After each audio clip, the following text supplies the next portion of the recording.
آج جو واقعہ میں آپ کی خدمت میں پیش کرنے جا رہا ہوں وہ حقیقت پر مبنی ہے اور کھاریوں میں رہنے والی ایک فیملی کا ہے۔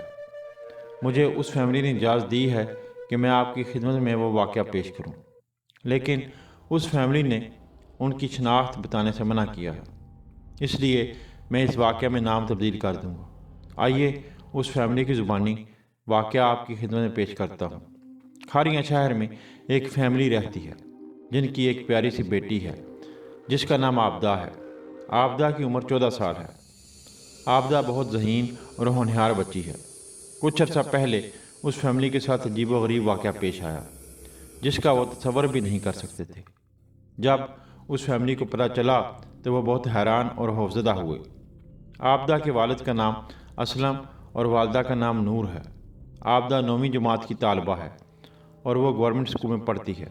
پہلے وہ کسی گاؤں میں رہتے تھے اور وہاں کے گورنمنٹ اسکول میں پڑھتی تھی۔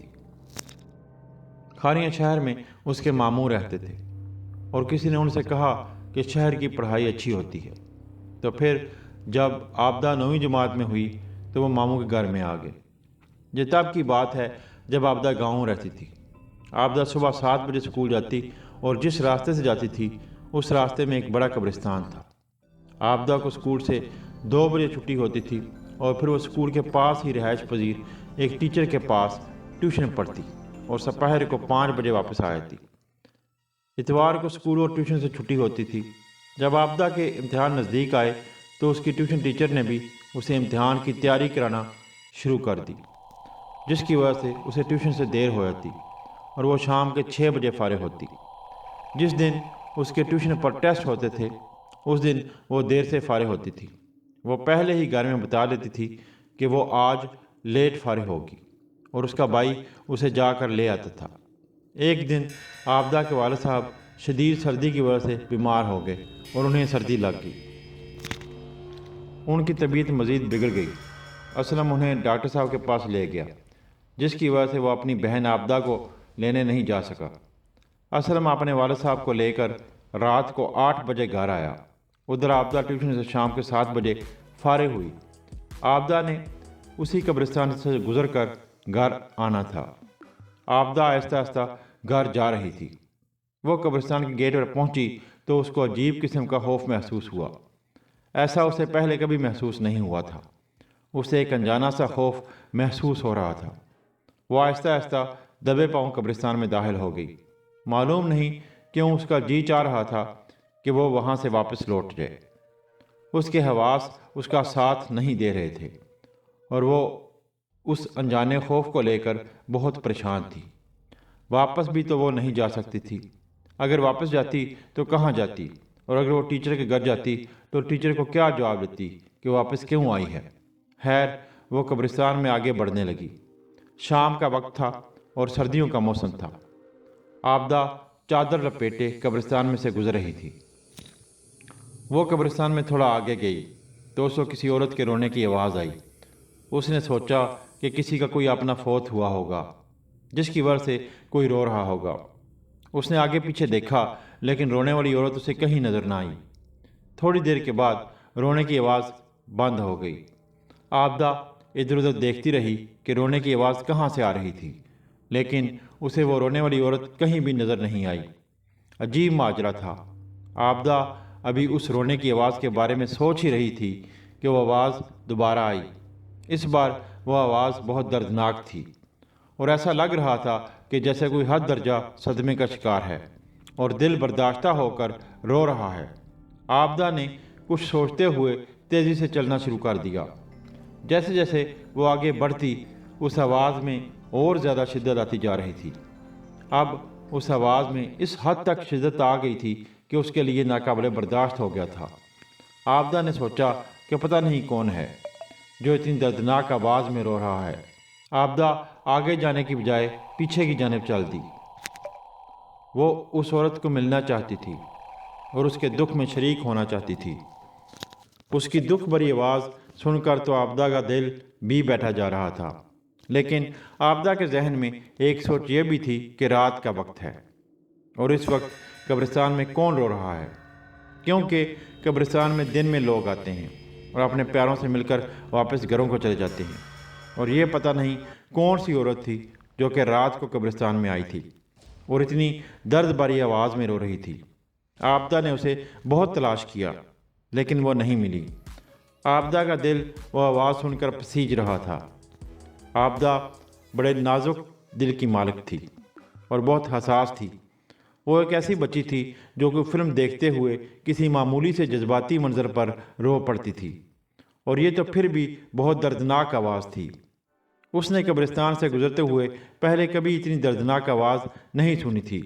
عابدہ اس عورت کو تلاش کرتے کرتے تھک ہار کر جب واپس جانے لگی تو اس کو کسی نے پیچھے سے اس کا نام لے کر آواز دی۔ عابدہ نے پیچھے مڑ کر دیکھا تو وہ کیا دیکھتی ہے کہ اس کے پیچھے ایک عورت کھڑی ہے جس نے نقاب کر رکھا ہے اور وہ اسے اپنی طرف بلا رہی ہے۔ عابدہ آہستہ آہستہ اس کی طرف چل دی۔ وہ عورت آہستہ آہستہ سسکیاں لیتے ہوئے رو بھی رہی تھی۔ عابدہ نے سوچا کہ رات کا وقت ہے اور اس وقت یہ عورت یہاں کیا کر رہی ہے۔ وہ یہ سوچ رہی تھی کہ شاید اسی عورت کے رونے کی آواز آ رہی تھی۔ اس عورت کی آنکھوں سے زاروں کے تار آنسو ٹپک رہے تھے۔ عابدہ نے اس عورت کے قریب جا کر اس سے پوچھا کہ آپ اتنی دردناک آواز میں کیوں رو رہی ہیں؟ اس عورت نے کپ کپاتی ہوئی آواز میں جواب دیا کہ میرا جوان بیٹا فوت ہو گیا ہے۔ اس نے کہا کہ میرا ایک ہی بیٹا تھا اور میں اسے بہت پیار کرتی تھی، اس کے بغیر میں زندہ نہیں رہ سکتی۔ اس عورت نے کہا کہ آج اس کے بیٹے کی تدفین ہے اور مجھے اس کی شرارتیں یاد آ رہی تھیں۔ اس عورت نے عابدہ سے کہا کہ عجیب زندگی ہے۔ انسان اس دنیا میں آتا ہے اور پھر اس کے پیاروں کو اس دنیا سے نہ چاہتے ہوئے جانا بھی پڑتا ہے۔ اس نے کہا کہ اس کے بیٹے کو کینسر تھا جس کی وجہ سے اس کی موت واقع ہوئی۔ وہ عورت مزید بولنا چاہتی تھی کہ اچانک وہ زمین پر گر گئی اور بے ہوش ہو گئی۔ عابدہ نے سوچا کہ یقیناً یہ اپنے بیٹے کی موت کا صدمہ برداشت نہیں کر سکی جس کی وجہ سے بے ہوش ہو گئی ہے۔ عابدہ نے اس عورت کے قریب بیٹھ کر اس کو ہلایا تو وہ عورت ہوش میں آ گئی۔ اس نے عابدہ سے کہا کہ آؤ بیٹا، تم بھی میرے بیٹے کے غم میں شرکت کرو۔ عابدہ اس عورت کو کہنے لگی کہ مجھے بہت دیر ہوئی ہے، میں چلتی ہوں کیونکہ میں نے گھر بھی جانا ہے۔ لیکن اس نے یہ الفاظ اس عورت سے نہ کہے اور اس کے پیچھے پیچھے اس کے بیٹے کو دیکھنے چل دی۔ قبرستان بہت بڑا تھا۔ اس قبرستان میں کافی درخت بھی تھے۔ وہ عورت کافی آگے نکل آئی اور عابدہ اس کے پیچھے پیچھے چل رہی تھی۔ اس نے تھوڑی دور دیکھا کہ چند آدمی قبر کھود رہے ہیں اور ایک طرف کسی کی لاش پڑی ہے۔ اس عورت نے آگے بڑھ کر لاش کے چہرے سے کپڑا ہٹایا تو اس کے بیٹے کا چہرہ نظر آیا۔ اس کا بیٹا اتنا خوبصورت تھا کہ الفاظ میں بیان نہیں کیا جا سکتا۔ اس کے چہرے سے کپڑا پیچھے ہٹاتے ہی اس عورت نے زاروں کی طرح رونا شروع کر دیا۔ جو چند آدمی ارد گرد کھڑے تھے ان میں 2 عورتیں بھی تھیں۔ انہوں نے آگے بڑھ کر اس عورت کو حوصلہ اور تسلی دی۔ عابدہ نے آگے بڑھ کر اس عورت سے اس کے بیٹے کی موت کا افسوس کیا اور کہا کہ انسان اس دنیا میں عارضی طور پر آیا ہے اور اسے ایک دن اس دنیا سے جانا ہوتا ہے۔ کوئی پہلے چلا جاتا ہے اور کوئی بعد میں، لیکن جانا ضرور ہے۔ عابدہ نے اس عورت کو بہت تسلی دی۔ عابدہ نے تھوڑی دیر اس عورت کو تسلی دی اور اس کو چپ کراتی رہی، اور پھر عابدہ نے اس عورت سے کہا کہ اس نے گھر جانا ہے، کافی دیر ہو چکی ہے۔ پھر وہ عورت بولی کہ ہمارے ہاں ایک رواج ہے کہ یہاں انسان اپنی مرضی سے آتا ہے لیکن جاتا ہماری مرضی سے ہے۔ اس عورت نے یہ الفاظ بہت سخت لہجے میں بولے، جیسے اس کو عابدہ کے الفاظ سن کر بہت تکلیف ہوئی ہو۔ عابدہ کو اس کے الفاظ سن کر بہت حیرت ہوئی اور عابدہ بولی کہ کیا مطلب؟ پھر اس عورت نے اپنا لہجہ نرم کر لیا اور بولی مطلب یہ کہ آپ ہماری مہمان ہیں، آپ کی خاطر خدمت کرنا ہمارا فرض ہے، تھوڑی دیر ٹھہر جاؤ پھر گھر چلی جانا۔ عابدہ کو اس کے بدلے ہوئے لہجے سے بہت حیرت ہوئی۔ خیر، عابدہ وہاں پر ٹھہر گئی۔ عابدہ نے تھوڑی دیر بعد دور سے ایک اور عورت آتے ہوئے دیکھی۔ اس نے ہاتھ میں کچھ پکڑا ہوا تھا۔ وہ نزدیک آئی تو آبدہ نے دیکھا کہ اس کے ہاتھ میں تھرمس تھا۔ اس عورت نے آبدہ کو چائے دی اور آبدہ نے کپ میں چائے پینا شروع کر دی۔ جب چائے تھوڑی سی رہ گئی تو آبدہ نے ارد گرد دیکھا کہ ادھر تو کوئی بھی نہیں ہے۔ وہ اکیلی بیٹھی چائے پی رہی تھی۔ آبدہ کو ایک خوفناک قہقہا سنائی دیا اور آبدہ خوفزدہ ہو گئی۔ آبدہ نے وہاں سے اٹھ کر گھر کی طرف دوڑ لگا دی۔ اندھیرا گپ ہو چکا تھا۔ آبدہ نے دیکھا کہ ادھر تو کوئی بھی جی روح نہیں تھا۔ آبدہ کے ذہن میں مختلف خوفناک خیالات آ رہے تھے۔ آبدہ دوڑتے دوڑتے سوچ رہی تھی کہ وہ عورت کون تھی، آخر وہ عورت تھی بھی کہ نہیں، یا وہ اس کا وہم تھا۔ وہ تو حقیقت کو سمجھ ہی نہیں پا رہی تھی۔ خیر، قبرستان کا گیٹ تھوڑی ہی دور تھا جہاں سے اس نے قبرستان میں سے باہر نکل جانا تھا، لیکن خوف کے مارے وہ گیٹ اس کو اتنی دور محسوس ہو رہا تھا کہ جہاں تک جیسے پہنچنا ہی ناممکن ہو۔ آبدہ قبرستان میں سے نکل کر گھر پہنچی اور اپنے گھر کی گھنٹی بجائی۔ کسی نے دروازہ نہیں کھولا تو اس نے دروازے پر زور زور سے دستک دی۔ اس کے بھائی علی نے دروازہ کھولا۔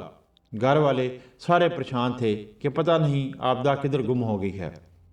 آبدہ کے گھر میں داخل ہوتے ہی اس کے بھائی علی نے اس سے پوچھا کہ تم کہاں گئی تھی، اتنی دیر سے آ رہی ہو؟ آبدہ کا سانس پھولا ہوا تھا۔ علی نے پوچھا کہ کیا بات ہے، تمہارا سانس کیوں پھولا ہوا ہے؟ آبدہ کے والد اور والدہ بھی پاس کھڑے تھے۔ والدہ نے بڑے پیار سے آبدہ سے پوچھا کہ بیٹا تم کہاں رہ گئی تھی؟ ہم تمہارا انتظار کر رہے تھے اور اتنا پریشان ہو رہے تھے۔ آبدہ نے ہانپتی کانپتی آواز میں اپنے ساتھ ہونے والا سارا واقعہ ان کو بتایا اور پھر زمین پر گری اور بے ہوش ہو گئی۔ آبدہ کے والدین سمجھ گئے تھے کہ اس نے ضرور کوئی مافوق الفطرت چیز دیکھی ہے جس کی وجہ سے اس کی ایسی حالت ہے۔ رات کے 10 بج رہے تھے۔ آبدہ کے چہرے پر اس کی والدہ نے پانی کا چھڑکاؤ کیا اور اس کو ہلایا جلایا، لیکن آبدہ تو بالکل بے ہوش پڑی تھی اور ہوش میں ہی نہیں آ رہی تھی۔ آبدہ کے والد صاحب نے اپنے فیملی ڈاکٹر کو فون کیا اور ساری صورتحال بتائی۔ ڈاکٹر صاحب نے کہا کہ میں تھوڑی دیر تک آتا ہوں۔ آبدہ نے کچھ بے ہوشی کے عالم میں بڑبڑانا شروع کر دیا۔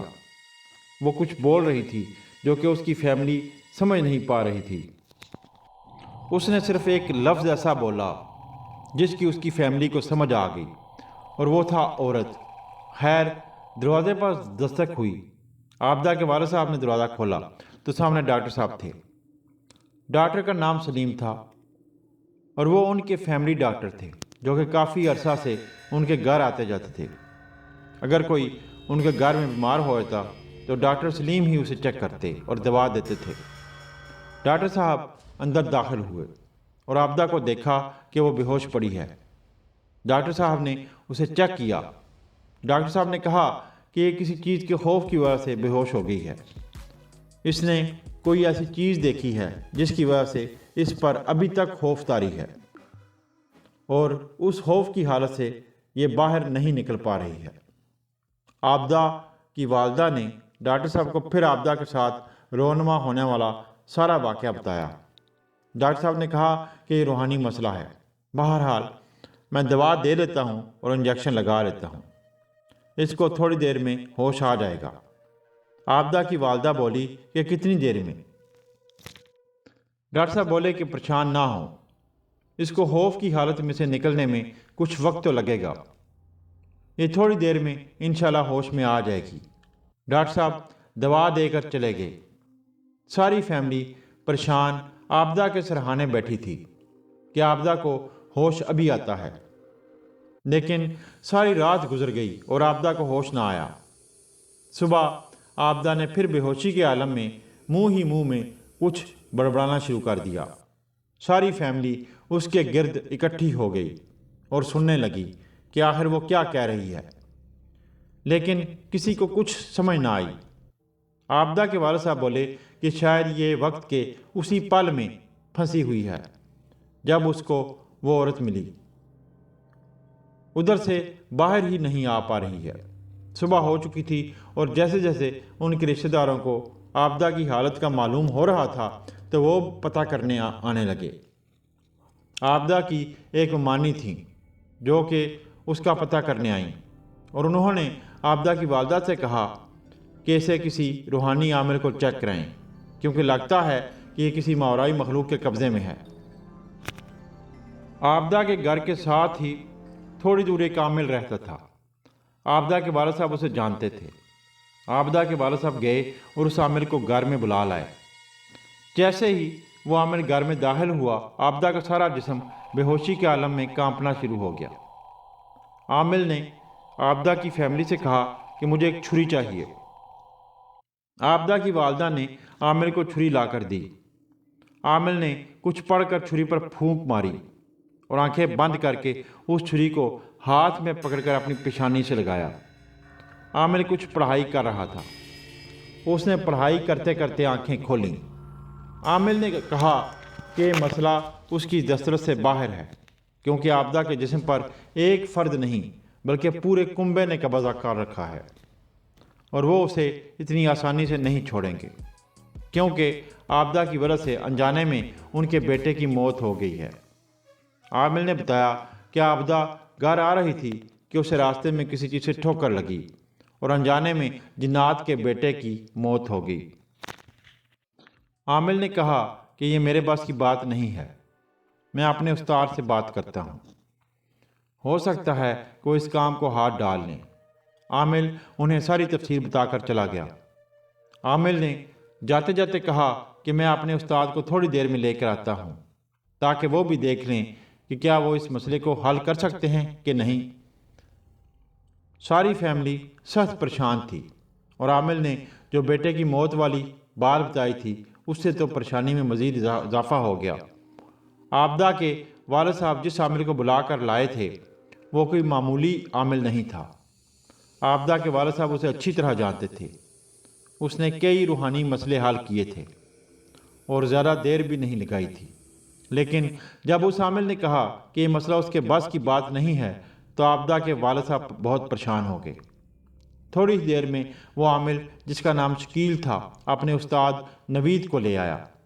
جیسے ہی نوید آبدہ کے کمرے میں داخل ہوا تو آبدہ اچانک اٹھ کھڑی ہوئی اور خوفناک کہے لگانے لگی اور کہنے لگی کہ اس کے پاس کچھ نہیں ہے، یہ تمہاری بیٹی کو مجھ سے آزاد نہیں کر سکتا۔ آبدہ کی آنکھیں لال سرخ ہو گئیں۔ وہ مختلف آوازوں میں خوفناک کہے لگانے لگی۔ ساری فیملی میں خوف کی ایک لہر دوڑ گئی اور وہ سوچنے لگے کہ آخر آبدہ کو اچانک کیا ہو گیا ہے۔ آبدہ بیڈ پر کھڑی ہو گئی اور آہستہ آہستہ بیڈ سے اوپر اٹھنے لگی۔ وہ بیڈ اور چھت کے درمیان ہوا میں معلق ہو گئی اور اونچی آواز میں خوفناک کہے لگانے لگی۔ وہ نوید کو چلا کر کہنے لگی کہ عامل تو کچھ بھی نہیں کر سکتا، اگر جان کی خیر چاہتا ہے تو ادھر سے چلا جا، ورنہ تجھے ہم نہیں چھوڑیں گے۔ آبدہ کسی اور آواز میں چلانے لگی کہ ہم آبدہ کو مار دیں گے، کیونکہ اس نے ہمارے بیٹے کو مارا ہے، قتل کا بدلہ قتل ہوگا۔ عامل نوید ہکا بکا رہ گیا اور وہ آبدہ کی طرف حیرت سے دیکھ رہا تھا کہ وہ یہ کیا کر رہی ہے۔ نوید نے آبدہ کے والدین سے کہا کہ میرے بس کا کام نہیں ہے۔ اس وقت آبدہ پر پورا کنبہ مسلط ہے اور ان کی نظر میں آبدہ نے ان کے بیٹے کو قتل کیا ہے۔ آبدہ کے والد صاحب نے نوید سے پوچھا کہ پھر اس کا کیا حل ہے۔ نوید نے کہا آپ کو آبدہ کو لے کر ایک عامل کے پاس جانا پڑے گا جو کہ گجرات شہر میں رہتا ہے۔ اس کے پاس اتنا علم ہے کہ وہ ان جنات سے نپٹ سکے، لیکن آبدہ آپ کو اس کے پاس جانے نہیں دے گی۔ آبدہ کے والد صاحب نے پوچھا کہ کیا وہ عامل ادھر نہیں آ سکتا؟ نوید نے کہا کہ وہ مشکل ہے، ادھر آئے، کیونکہ اس نے دنیا سے کنارہ کشی کر رکھی ہے اور ہر وقت پڑھائی میں اور اللہ کے ذکر میں مگن رہتا ہے۔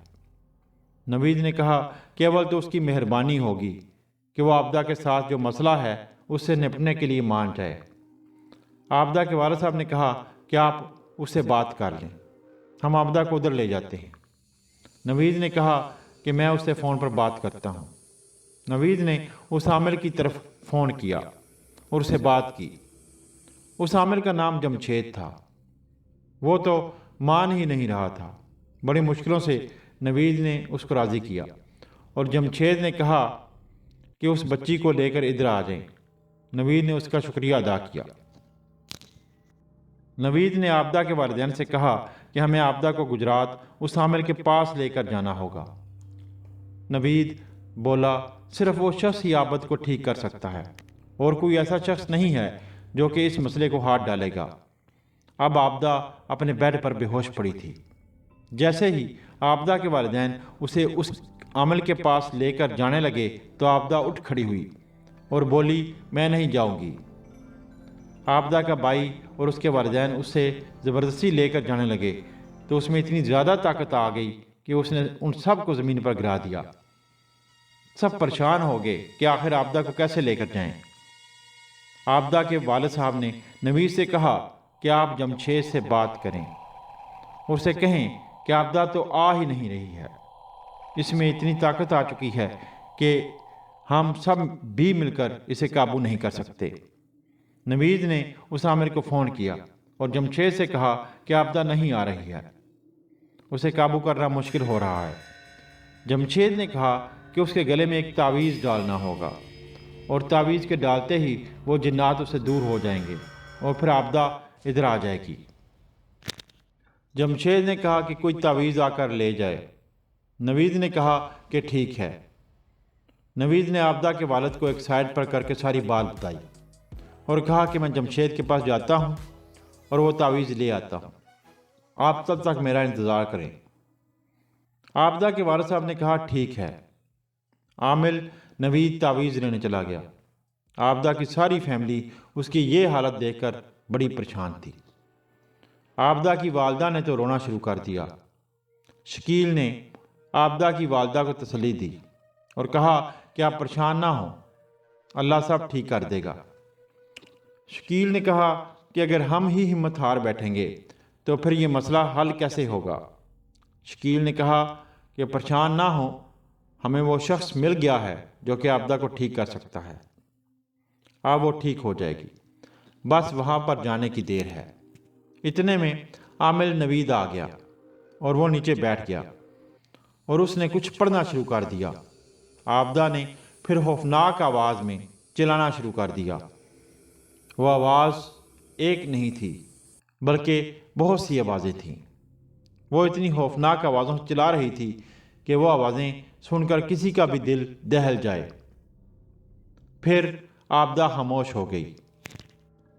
عامل نوید نے کچھ پڑھ کر عابدہ پر پھونک ماری تو عابدہ نے خوفناک اور اونچی آواز میں کہا کہ تیری یہ پھونکیں کچھ بھی نہیں کر سکتی، عابدہ کی موت پکی ہے، تم عابدہ کو ہم سے نہیں بچا سکتے۔ عابدہ بول ہی رہی تھی کہ عامل نے کھڑے ہو کر فوراً اس کے گلے میں تعویذ ڈال دیا۔ عابدہ بالکل خاموش ہو گئی اور اس نے حیرت سے ارد گرد دیکھنا شروع کر دیا کہ سب لوگ کیوں جمع ہیں۔ ایسے لگ رہا تھا کہ عابدہ بالکل ٹھیک ہو گئی ہے۔ نوید نے کہا کہ جلدی کریں، عابدہ کو لے کر عامل جمشید کے پاس جانا ہوگا۔ وہ ساری فیملی اور عامل نوید جمشید کی طرف چل دیے۔ تقریباً 1 گھنٹے میں وہ عامل جمشید کی حویلی میں پہنچ گئے۔ جب وہ جمشید کی حویلی میں داخل ہوئے تو انہوں نے دیکھا کہ ادھر درباری ماحول ہے اور ہر طرف سے پیاری پیاری خوشبوئیں آ رہی ہیں۔ جیسے ہی عابدہ جمشید کے کمرے میں داخل ہوئی تو اس کی حالت تبدیل ہونا شروع ہو گئی۔ جمشید نے کہا کہ کیا بات ہے، تم اس بچی کو تنگ کیوں کر رہے ہو؟ جنات نے بولا اس نے ہمارے بیٹے کو قتل کیا ہے۔ جمشید بولا کہ اس نے دانستہ قتل تو نہیں کیا نا؟